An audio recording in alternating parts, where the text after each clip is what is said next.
On les appelle les maras, des gangs ultra-violents que l'on reconnaît à leurs tatouages, aussi beaux que terrifiants.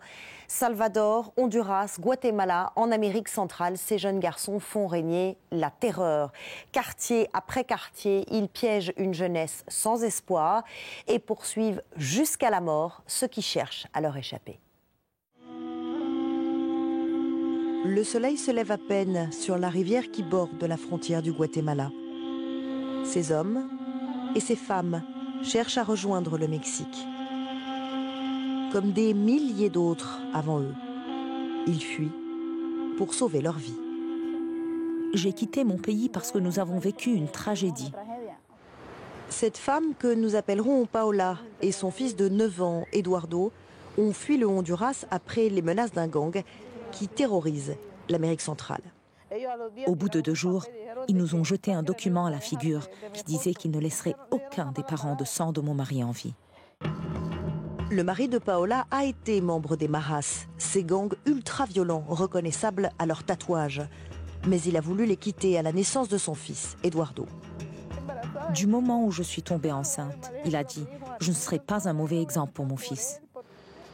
La famille a donc déménagé, mais après 7 années de lutte pour survivre, ils ont dû retourner dans leur ville natale. C'est quelques mois plus tard, se souvient Paola, que les maras sont revenus pour chasser son mari. Quand ils ont arrêté de tirer, je suis sortie avec mon fils et j'ai vu mon mari abattu, avec du sang qui coulait des oreilles. Le mari de Paola, son frère, leur mère, tous ont été assassinés. Paola s'est alors cachée, mais elle a vite compris qu'elle ne serait jamais en sécurité au Honduras. Elle a pris le chemin du Mexique, la peur au ventre. J'ai l'impression qu'ils vont me chercher. J'ai peur, parce que là-bas, c'est plein de gangs, partout. Elle a raison d'avoir peur. Parmi les migrants se trouvent les mareros. Ils ne se cachent pas avec leurs tatouages. Ils viennent pour leur propre sécurité ou pour se venger. Le Mexique connaît un taux de violence parmi les plus élevés au monde, particulièrement à cause du crime organisé. Hans Hartmark est à la tête du bureau de l'Agence de l'ONU pour les réfugiés dans le sud du Mexique.